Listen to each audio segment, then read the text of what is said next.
Guys, text ko lang sa inyo guys itong vlogger na to pumunta sa Negros. Hindi naman siya invite doon nga pumunta.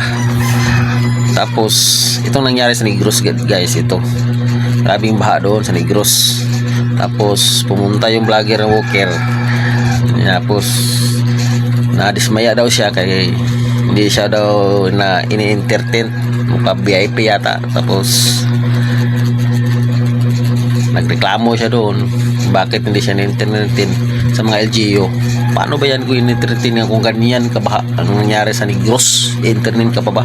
At hindi naman ito ni-invite sa Negros nga pumunta dyan. Tapos siya pang may kuha pang magalit or nadismaya. Ang kapal ng mukha nitong vlogger na to. Maglakad ka mag-isa, hindi ka naman in-invite kapal talaga ng mukha guys.